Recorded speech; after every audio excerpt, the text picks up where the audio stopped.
پاکستان کا بھارت کو اسی کی زبان میں جواب، واگا بارڈر، فضائی حدود اور بھارت سے ہر قسم کی تجارت فوری بند۔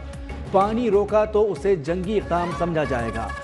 پانی لائف لائن ہے، پاکستان اس کا ہر قیمت پر تحفظ کرے گا۔ وزیراعظم شہباز شریف کی زیر صدارت قومی سلامتی کمیٹی اجلاس میں بھارتی جارحیت کا بھرپور جواب۔ بھارتی ہائی کمیشن کا عملہ 30 افراد تک محدود۔ بھارتی دفاعی، فضائی، بحری مشیر اور ناپسندیدہ قرار۔ سکھ یاتریوں کے سوا تمام بھارتیوں کے ویزے منسوخ۔ پاکستان چھوڑنے کا حکم۔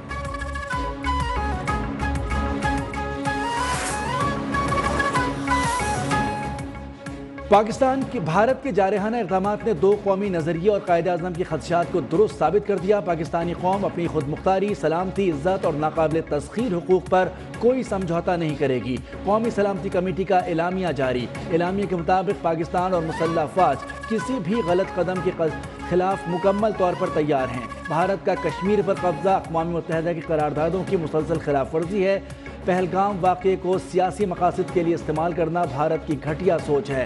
کلبھوشن یادو بھارت کی ریاستی دہشت گردی کا زندہ ثبوت ہے۔ پاکستان دہشت گردی کے خلاف عالمی جنگ میں صف اول کا ملک ہے۔ بھارتی پروپیگنڈا ناکام ہو گیا۔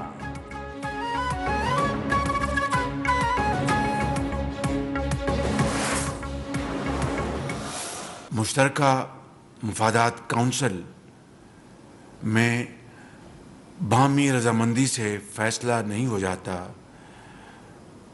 مزید کوئی نہر نہیں بنائی جائے گی۔ وزیراعظم شہباز شریف نے نئی نہروں کی تعمیر کا منصوبہ مؤخر کرنے کا اعلان کر دیا۔ نہروں کی تعمیر اتفاق رائے سے مشروط۔ کہا معاملہ مشترکہ مفادات کونسل میں اٹھایا جائے گا۔ کونسل کے اجلاس میں سب کی رضامندی کے بعد ہی نئی نہریں بنائی جائیں گی۔ مشترکہ مفادات کونسل کا اجلاس 2 مئی کو طلب۔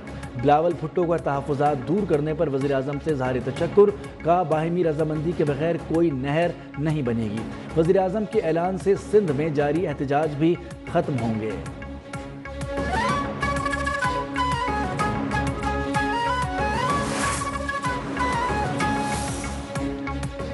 پاکستان کا بھارتی جارحیت کا تاریخی جواب۔ پاکستان نے بھارتی دھمکیوں سے 2 درجے اوپر جا کر بھارتی فیصلوں کو ایکٹ آف وار قرار دے دیا۔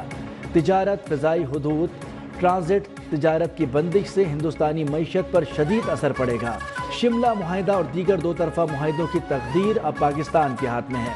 پاکستان کے تمام سفارتی اقدامات بھی بھارتی اقدامات سے 1 درجے اوپر ہیں۔ قومی سلامتی کمیٹی کا بیان پاکستان کا واضح عکاس ہے۔ بھارتی آبی جارحیت کے خلاف اسلام آباد میں بھارتی ہائی کمیشن کے سامنے سول سوسائٹی کا احتجاج۔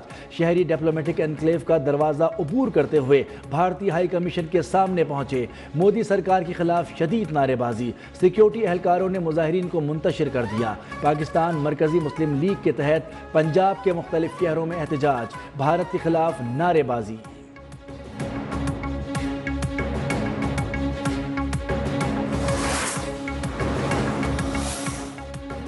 بھارت کی جانب سے تنگ نظری کا مظاہرہ جاری۔ حکومت پاکستان کے سرکاری سوشل میڈیا اکاؤنٹس کو بلاک کر دیا۔ پہلگام واقعے کے بعد قابض بھارتی فوج کی دہشت گردی میں بھی تیزی۔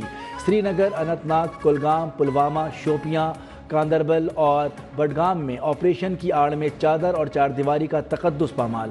1500 سے زائد کشمیری گرفتار۔ بھارت میں بھی کشمیری طلبہ کے لیے زمین تنگ۔ اتراکھنڈ، اتر پردیش اور ہماچل پردیش میں کشمیری طلبہ پر بہمانہ تشدد۔ کشمیریوں کو اپارٹمنٹ اور ہاسٹل چھوڑنے کی دھمکیاں۔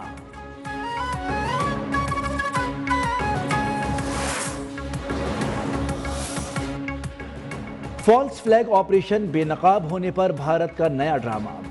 بے گناہ پاکستانی قیدیوں کو مذموم مقاصد کے لیے استعمال کرنے کا پلان۔ بھارتی خفیہ ایجنسیوں نے 2003 سے 56 پاکستانیوں کو غیر قانونی طور پر قید کر رکھا ہے۔ قیدیوں سے پاکستان مخالف بیانات دلوا کر ان کے جعلی اکاؤنٹر کا خدشہ۔ اس سے پہلے ضیاء مصطفیٰ کو 2021، محمد علی کو 2022 میں جعلی مقابلوں میں شہید کیا گیا۔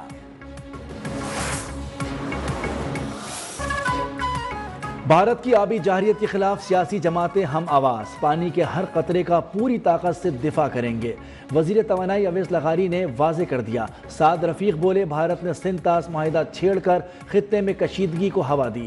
وزیر اعلیٰ خیبر پختونخوا الیمین گنڈاپور نے کہا کہ بھارتی جارحیت کا منہ توڑ جواب دینے کے لیے تیار ہیں۔ خالد مقبول صدیقی کا کہنا ہے کہ افواج پاکستان دفاع پاکستان میں جو قدم اٹھائیں گی اس کے ساتھ ہیں۔ فاروق ستار کہتے ہیں کہ کسی بھی واقعے کا الزام پاکستان پر لگا دینا بھارت کی فطرت ہے۔ شاہد خاقان عباسی نے کہا کہ ہمیں ایک قوم بن کر بھارتی جارحیت کا مقابلہ کرنا ہے۔ بیرسٹر سیف بولے پہلگام واقعے کے پیچھے مودی سرکار کے مذموم عزائم کار فرما ہیں۔ مشال ملک نے کہا کہ پہلگام واقعہ بھارتی خفیہ ایجنسی را نے کروایا ہے۔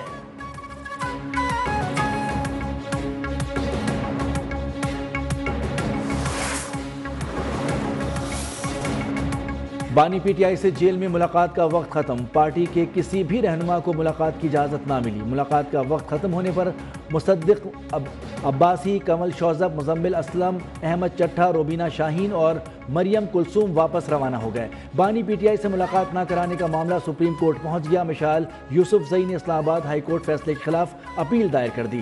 سلمان اکرم راجہ نے بانی سے ملاقات نہ کرانے کے اقدام کو قانون کی خلاف ورزی قرار دے دیا۔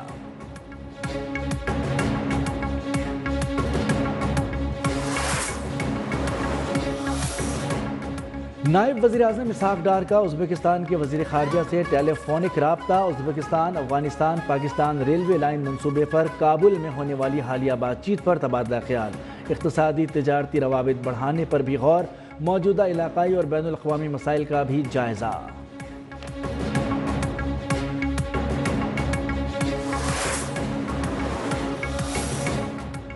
وزیر خزانہ محمد اورنگزیب کی سعودی ہم منصب محمد الجدعان سے ملاقات، سعودی سرمایہ کاری اور آئی ایم ایف پروگرام میں معاونت پر اظہار تشکر، محمد اورنگزیب کی چینی ہم منصب سے بھی بات چیت، پانڈا بانڈ کے اجرا کے عمل کو آگے بڑھانے کے لیے پیپلز بینک آف چائنا سے تعاون کی درخواست، صدر Gates Foundation global policy and advocacy سے پولیو کے خاتمے کے لیے معاونت جاری رکھنے کی اپیل۔